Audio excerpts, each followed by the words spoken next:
Welcome to the deep dive. Today, we're getting into something really key if you're involved with digital tools in the Canadian Public Service. Yeah, we're talking about the government's directive on automated decision-making. And specifically, one really important part of that, peer review. That's right. We're going to be looking at the Guide to Peer Review of Automated Decision Systems from Canada.ca. Basically, it's about how we check that the AI and, automated systems we use are fair. Transparent, accountable, all that good stuff. Exactly. And for you listening, especially if you're a public servant, this isn't just some abstract rule book. It's about the quality control that makes sure the digital services you work on are solid and people can trust them. Mm-hmm. It directly impacts how citizens experience government services. So let's dive in. Why is this peer review thing such a big deal right now? Well, it stems directly from that directive on automated decision-making. Section 6 is where the action is. And specifically, subsection 6.3.5, it says you need peer review for automation projects that have a certain potential impact. And that impact is figured out using the algorithmic impact assessment, right? The AIA. That's the tool, yeah. Departments use it to size up the risks and impacts. It gives a score, 1 to 4. Okay, 1 to 4. So when does peer review actually kick in?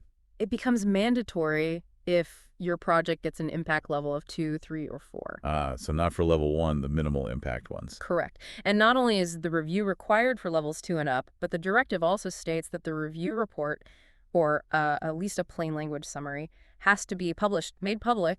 Published before the system goes live. Before it goes into production, yes. So there's a real transparency element baked in. Okay, so it's not just an internal check. It's about being open with Canadians. Mm-hmm. What are the sort of concrete benefits for departments doing this? Oh, there are quite a few. First off, it really boosts their own confidence in the system's quality, knowing experts have looked it over. Peace of mind, almost. Sort of, yeah. It also helps ensure they're actually following the directive properly, ticking those boxes. And like we said, it means much greater transparency for the public about how these tools are being used. And connecting that back to our listeners in the public service, how does that transparency help them make a difference for citizens?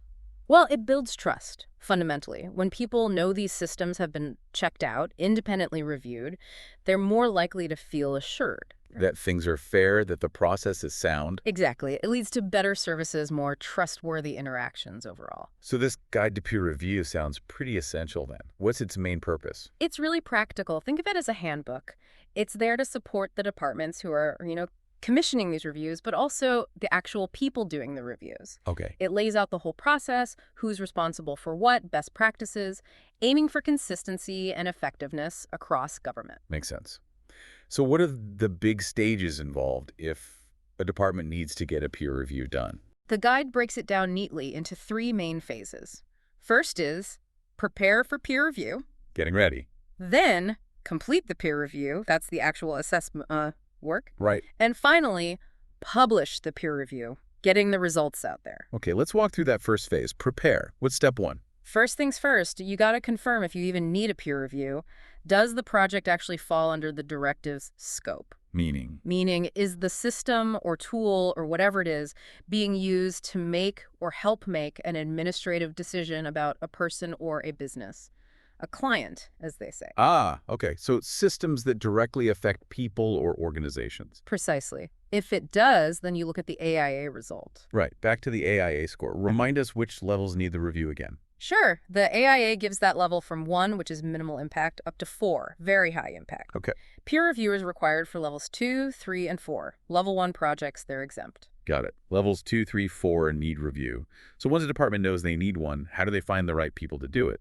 The reviewers. Good question. The guide says the requirements kind of scale with the impact level. Meaning more complex projects need more scrutiny. Essentially, yeah. For level 2 and 3 projects, you need at least 1 expert reviewer.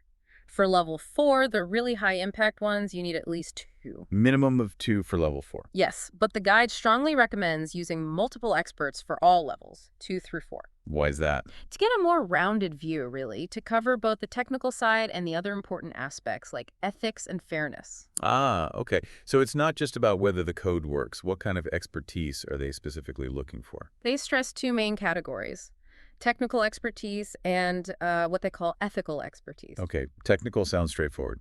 AI, machine learning, data science. Exactly, stuff like that. Statistics, computer science, systems engineering, but then just as important is the ethical side. Which includes? Things like ethics itself, obviously, but also privacy, public policy, diversity and inclusion, human-centered design, the broader societal implications. So you need people who get the tech and the potential impact on people in society. That makes a lot of sense. What about qualifications, experience? Yeah, they specify reviewers should have significant experience, generally at least 5 years of relevant work. And what counts as relevant? They give examples like maybe doing sociological impact analysis using GBA+. Gender-based analysis plus, right? Yeah, or experience analyzing data for bias, actually designing or building automated systems, or maybe evaluating them from a socio-technical angle, that kind of thing. So a practical experience. Definitely. Though they do say a mix of education and experience can work too. Yeah. Oh, and a key practical point. They need the right security clearance or be able to get it. Oh, of course. Standard for government work. Yeah. Who can actually be a reviewer? Are we talking academics, consultants? It's quite broad, actually. Experts can come from other government departments, federal, provincial, municipal, Yeah. academics, yes. Researchers from civil society groups like NGOs, third-party vendors, too, and even members from the Treasury Board Secretariat's own Data and Automation Advisory Board. Interesting.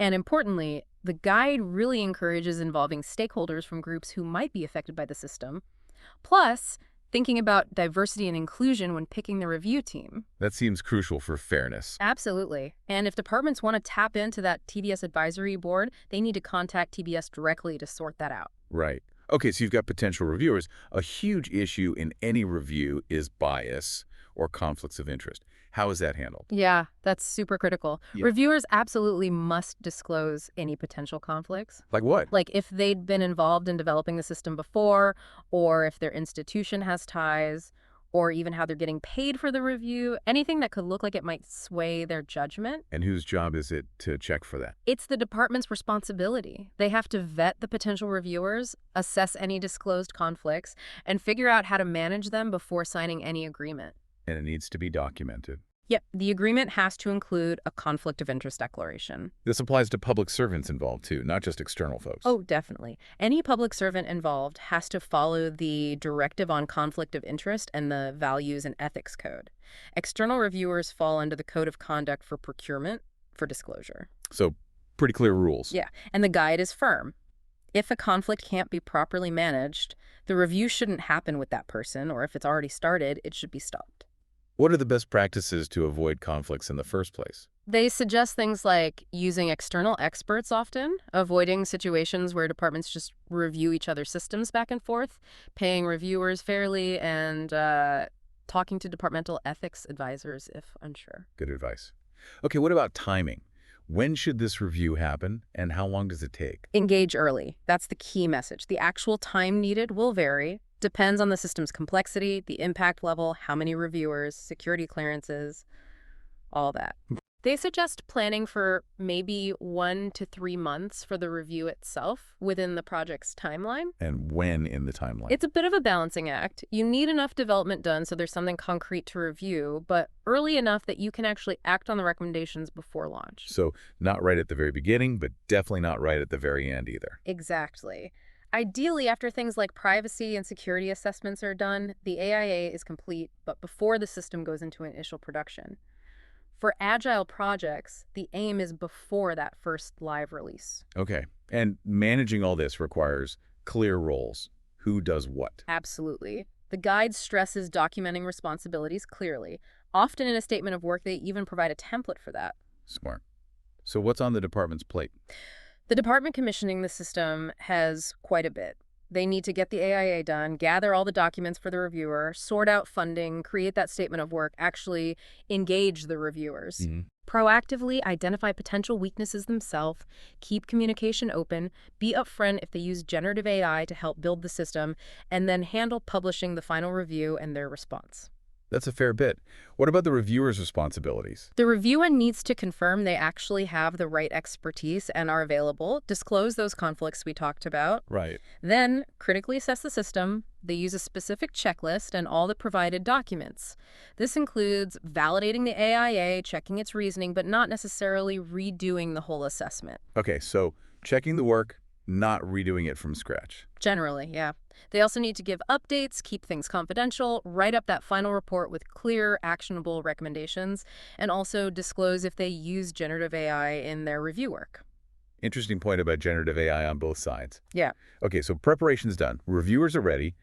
What happens in the peer review stage? What are they digging into? Right, this is the core assessment phase. Reviewers complete the review checklists and all the department's documents and start examining key areas. And again, having multiple reviewers is really recommended here for a, holistic view. Makes sense. What are some of those key assessment areas? They cover a lot of ground. First up is the AIA itself, its accuracy and completeness. Are the answers solid? Is the impact level right? Any So gaps? checking the foundation. Pretty much. Then they look at the readiness to comply with the directive overall. Has the department done what's needed for transparency, quality assurance, providing ways for people to seek recourse, The reporting? broader compliance picture. Exactly. Data quality is huge, too. They look at the processes from ensuring the data feeding the system is good enough and if there's proper data governance. And fairness. That seems like a big one for automated systems. Absolutely critical. They assess the potential for the system to give inaccurate, biased, or inconsistent results. How do they do that? They look at any bias testing the department did, what steps they took to reduce bias, and also procedural fairness. Can people get meaningful explanations for decisions? Are there clear ways to appeal if they're denied something? So the how and the why behind the decision and what happens if you disagree. That's a good way to put it. What about privacy and security? Always major concerns. Top priorities. For privacy, they check things like, does the department have the legal right to collect the personal info? Are they collecting only what's needed? Have they talked to privacy officials? Are privacy risks understood and mitigated? They reference the Privacy Act and the Digital Privacy Playbook here. Thorough and security. Similar rigor. Yeah. They verify security safeguards are in place, security assessments are done, authority to operate is granted, and that there's a supply chain security risk assessment and mitigation plan. Lots of references to specific security directives there, too. Wow, okay. Sounds incredibly comprehensive. What else? We also look at model development, reviewing the documentation, maybe even the model code if possible, to see if it's appropriate for the job. Does the tool fit the task? Basically, yes. Then risk management. Have risks been considered? Are there ongoing processes to manage them? Governance. Are roles and responsibilities clear throughout the system's life? Okay. Operational readiness. Is there proof of testing? Does it work? Is it robust? Can it scale? And finally, change management. How are stakeholders being engaged? How's the system being integrated? Is there enough training? That really covers the system from concept to operation and beyond. So after all that digging, they write a report. What needs to be in that? Yeah, the final report is the key deliverable. For impact levels 2 and 3, it's one consolidated report even with multiple reviewers. Level 4 needs at least 2 independent reports. 2 separate ones for the highest impact. Okay. And there's template available, which helps. The report needs basics like the date, system version, reviewer info, and executive summary. Then background, the methods they use. The nuts and bolts. Right. Then the core findings. Assessment of the AIA's accuracy, confirmation of the impact level, and then identifying issues, major ones needing big changes, and minor ones, maybe suggestions or improvement. Recommendations. Crucially, yes, specific, actionable recommendations to address the issues. And a concluding statement. Any supporting stuff, like the checklist, goes in an annex. Okay, report delivered. What's the final stage? Publishing it. Almost. First, the department's project lead takes that report and develops a response. Their plan to address the findings. Exactly. Or explaining why they might not implement a specific recommendation, if that's the case. Then, the report and the response go up the chain. They're presented to the responsible assistant deputy minister before the system launches. Final checkoff. Kind of. Then, the department publishes the peer review report in both official languages on the Open Government portal. And this has to happen before the system goes into production. And the response, do they publish that too? They're strongly encouraged to publish their response alongside the report, for maximum transparency. What if they can't publish the whole report? Security reasons, maybe intellectual property. There's an allowance for that. They can publish a plain language summary instead, but they have to clearly explain why the full report isn't being disclosed. So transparency is still the goal, even with limitations. That's the driving principle, definitely. Reviewed systems, openly discussed, build that vital public trust. So wrapping this up for our listener in the public service, what's the big takeaway here? I think the main thing is that peer review isn't just, another box to tick. It's a really important part of doing AI responsibly in government. A safeguard. A key safeguard, yeah. Hmm. It helps make sure the automated systems we build and use actually serve Canadians fairly and ethically. Understanding how it works helps you contribute to that trustworthy digital service delivery. It empowers public servants to be part of building that trust. That's a great point. It connects the process directly to the impact on citizens' lives. Hmm. Okay, on that note, maybe a final thought for everyone listening. Think about the core ideas behind peer review, that intense scrutiny, bringing in diverse viewpoints, really considering the ethical side of things. Yeah. How could you maybe apply those principles more broadly in your own work? Even stuff that isn't about automated systems. How could that focus enhance the quality, the impact of what you do in public service? That's a really interesting question to reflect on. And hey, if folks do have more specific questions about the peer review process itself, they can reach out to the TBS Responsible Data and AI team.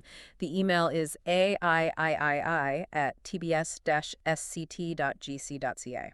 Good to know. And we'll put links to the peer review report template, the checklist, and the statement of work template in our show notes if you want to dig deeper. Excellent. Thanks for taking this deep dive with us today.